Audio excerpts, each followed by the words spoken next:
What is up, everybody? Mirrodin Gaming here, and we're back for another World of Tanks Tech Tree Tank Showcase and Gameplay and Review, or whatever you want to call it. Anyway, the replay I was able to find today, because, we just updated a few days ago, so we're kind of short on the light replays and the medium replays, was the Tier 6 American M4A3E8 Sherman. So as you can see here, this is a fairly standard design for an American. It's the same as the T6, the same as the M4A1 Sherman, with this really sharp upslope and then this gradual downslope on the back. A fairly rounded turret with a big gun whatever you want to call it, and sits a little high compared to the other ones, so you can peek over the top of stuff a lot easier.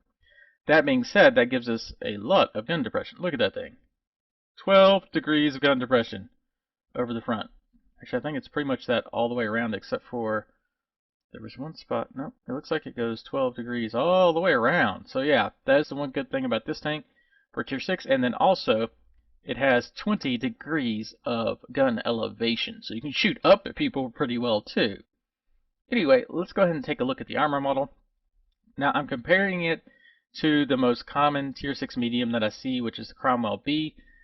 And as you can see, yeah, he's going to be going through every inch of your armor pretty much. I mean, the sides, the front, well actually right here at the gun mantle, it's pretty strong just because of how big this thing is. But yeah, you got these lovely cheeks, this big flat plate, that only has 83 up to 100 in some spots. Yeah, you do have some ricochet ability, but you definitely want to have the buildings whenever you're coming here. You want to have it to where you're peeking out or trying to side scrape on the left side of your tank if you're in the tank. To guard against this giant cupola, because that's another kind of standard American style thing, is the cupolas for the commander's hatch. You will get shot in this. Your commander will die multiple times during battles if you're not careful. But, yeah. If we go back and compare it to the original tank, there are some, like light tanks probably can't go through.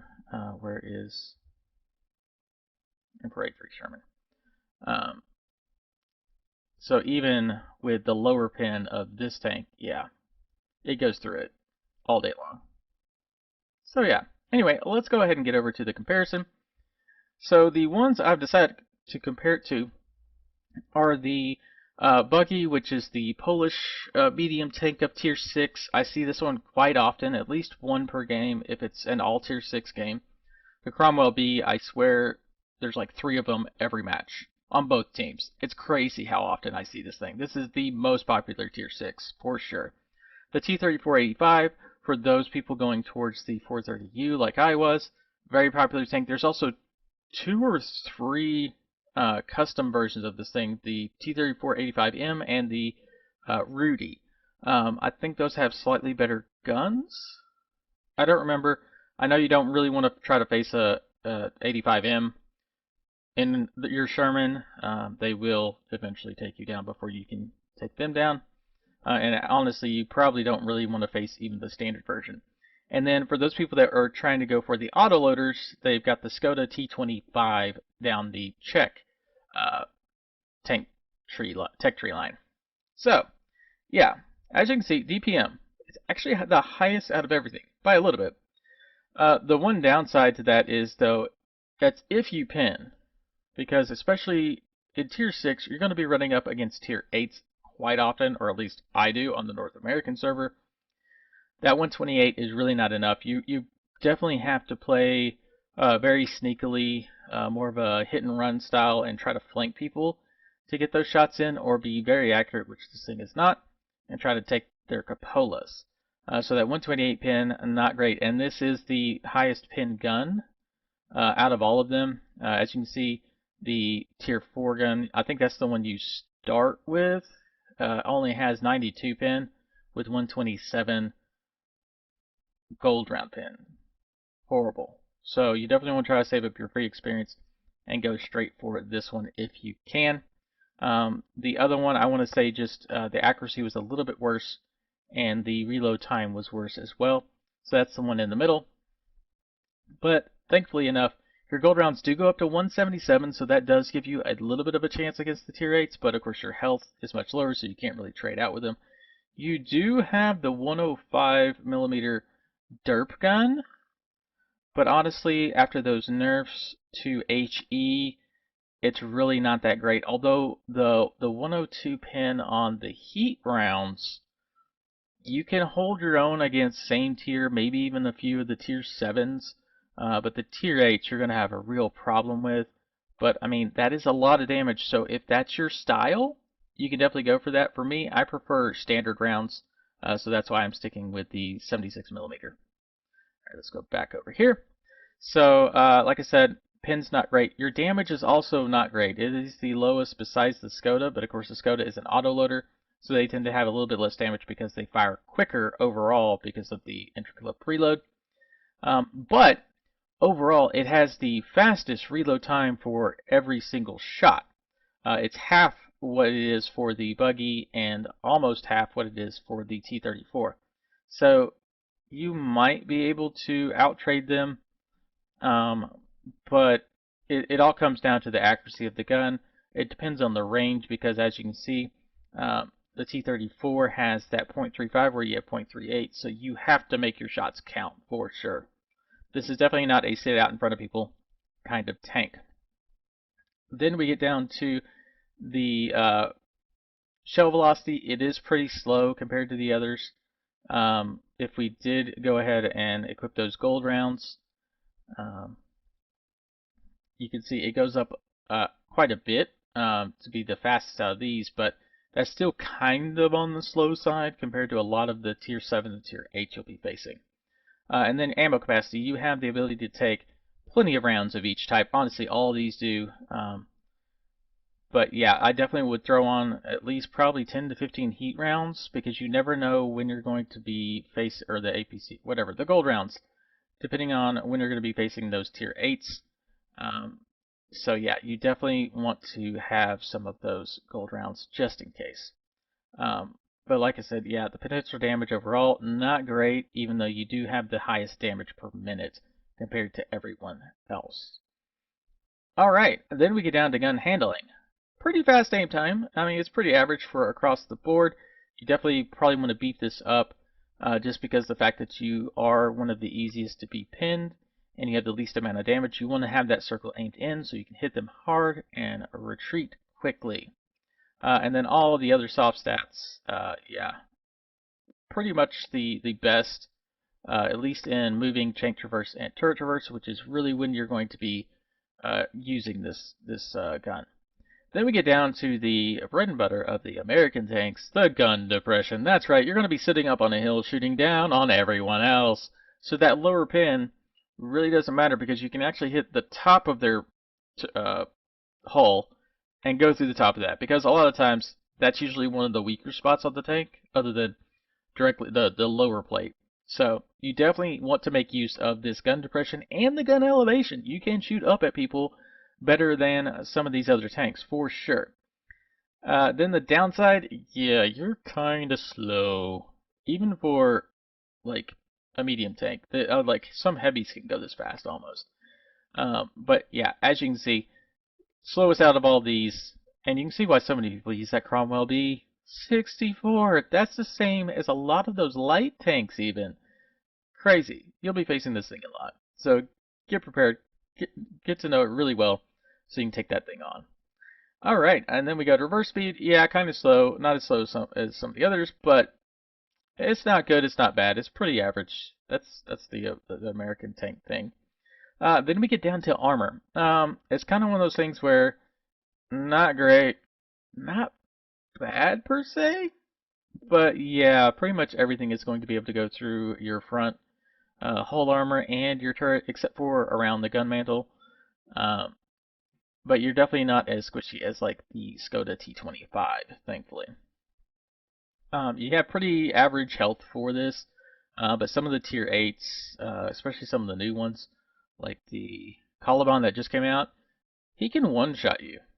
So you definitely have to be very aware of your mini-map, pay attention to where everyone's at, and try not to get flanked for sure. You're the one doing the flanking, not them. Alright, and then we get down to Camo. It's a medium tank. That's pretty average for a medium tank. Somewhere between 10 to 15. You can buff it, but honestly, it's not going to get as high as you can with a light or ATD. Then we also have view range. Best in class of all these, but that's not saying much. It's not great. I definitely will be trying to buff that for sure. Because, yeah, you know, it's me. I like being able to hit stuff really hard. So let's go ahead and see what I would do. Definitely with Brothers in Arms. I probably wouldn't bother with concealment on this, at least starting off. Definitely the ones you want are the recon, situational awareness, to try to get our vision up, and then probably want to go with snapshot. And what was the other one I was thinking of?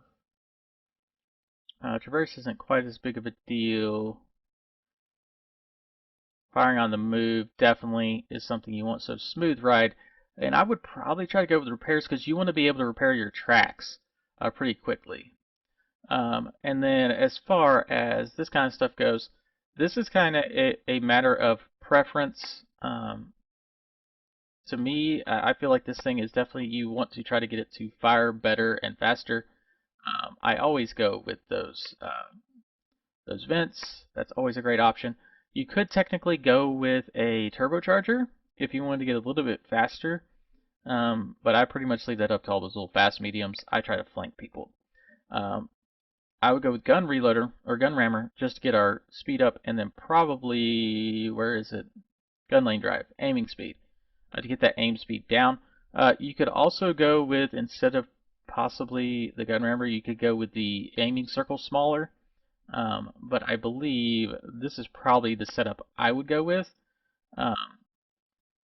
You also have this. I really don't think until tier 8 it's not really worth it unless you're playing a lot of those tier 6s. So this is probably the setup I would go with.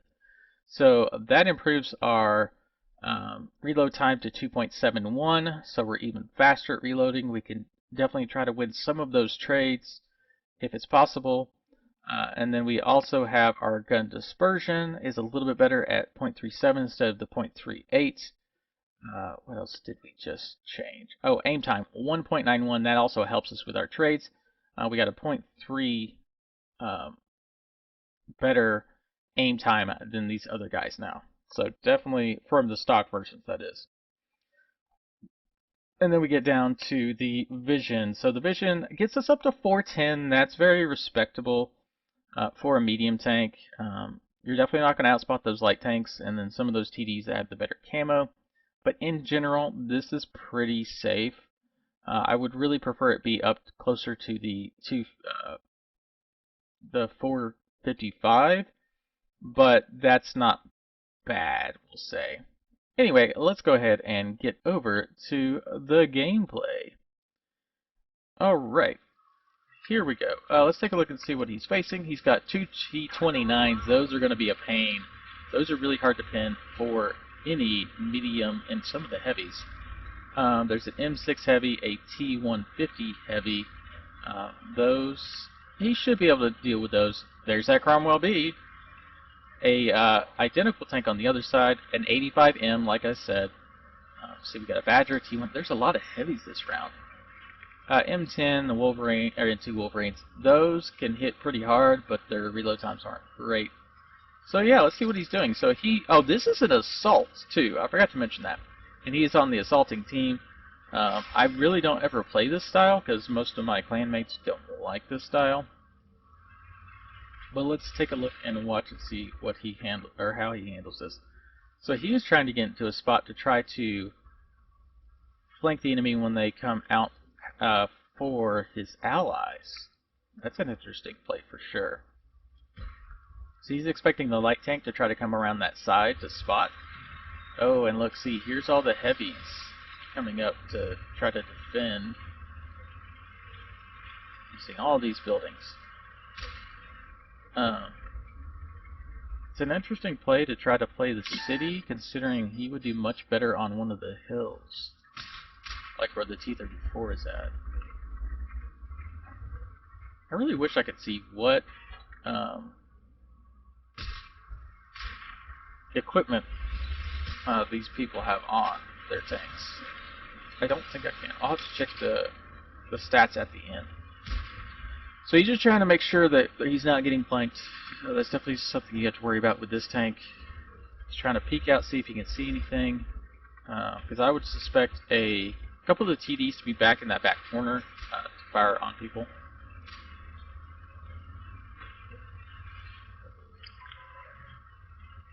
And here he goes. This is the play that I would try to go for, is trying to flank the enemy team.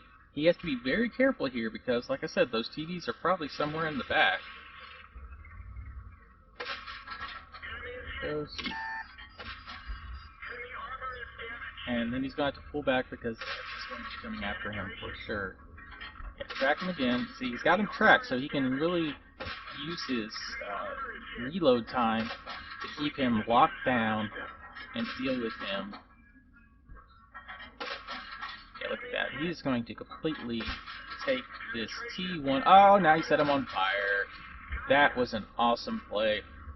That's what I'm talking about. That's what you have to do with this tank. You have to make those flanking plays, then lock down those tracks and take them out. Oh, see, look, he's going to do it again. He's going to lock down this tank with the help of his P43 here. And, oh, come on, lock him down. Lock him down. Yeah, see, he's trying to lock down the track. Oh, but he finished him off in time. That is awesome. Great teamwork with the P43 for sure. I don't like the fact that he's sitting here kind of in the open. And this is a very close game, but yeah, they are down by 2. And that is not a great thing when you're on the assaulting team. That means the enemy can try to trade tanks with you and end up winning it, because it's on you to go and capture the main point. Thankfully, their TDs have moved up on the northeast side. So I'm going to finish off this. There we go. Very nicely done. I'm surprised he took mostly normal rounds. But like I said, you could take a little bit of everything. Yeah, for those T29s, I would definitely have, except, I mean, that one was pretty low and he knew he had the rear. But for a lot of them, I would end up usually taking, loading gold just to make sure I could pin them. But if you have the rear, you can pin it. But typically, they're hold down and looking straight at you. You cannot go through that armor. Alright, so they are doing very well. They turned it around. They've gone, what is that? 7 in a row? Look at that. This is actually, it's more accurate than it looks, for sure. So now they're down to just a few tanks, or just 2 tanks. So he did really well this time. So far, almost 2,000 damage, 55 from the tracking. Maybe that was his spotting, I'm not sure. So here comes the fun part of this tank. Trying to sneak up on someone when they most likely have better vision than you do. But he is definitely trying to take it to him. He has not actually taken a shot yet. So he has played this very well, that guerrilla style. Oh, there's the match horn. Oh, he's got the back. Can he get him? Not quite. Oh, I'm not sure if he got... No, he did not. So now he's just got to figure out... He's going to use the match horn for cover. There he is. He's all the way in the back. Oh, he is facing his counterparts. Oh, he got lucky. Oh, he got hit. So this comes down to who has... See, he's got gun depression, so he can shoot over this hill where his opponent can't necessarily do so. And he's trying to trade... It's going to be close because, I mean, they're the same thing. Rammed him and finished him off. Alright, so that is a win for... I'm not even going to pronounce this right. Warvolk. Let's go ahead and take a look at the stats of the actual replay here. I have it pulled up right here. Alright, so yeah, for the 2,684 damage, gets him an ace tanker. He hit, a lot of shots, so he got that fire for effect, because he did more damage than the hit points of his vehicle. He got the fighter for destroying four enemy tanks, and bruiser because he set the guy on fire and did a lot of tracking too. That's how you have to play this tank. Then he also got a I'm not even going to attempt to pronounce that, for destroying 2 tank destroyers and 2 medium tank, two enemy tanks or tank destroyers with a medium tank. There we go. Alright, so yeah, 84, 200, or 2,684 damage in a tier 6. That is really good. And then 4 kills. Let's go ahead and take a look at how his team did overall. Yeah, so he got 4. I was wondering if someone got the high caliber. It does not look like it. Oh, the high caliber went to the other team. And of course, some fire for effects. And he ended up making 44,000 credits. Not bad overall. Of course, the majority of that ammunition resupply was those premium rounds, the gold rounds. But anyway, this is Mirrodin Gaming. Don't forget to like, share, and subscribe. And hit the little bell notification icon so you can see all my videos. I'll be following up with all tech tree tanks from tier 5 up for all of the different nations. If you have specific ones you want to see, I can try to get those before I get some of the other ones, but I'm trying to do lights, mediums, heavies, TDs, SPGs, in that order if I can. I couldn't today because we're limited on the version of the replays.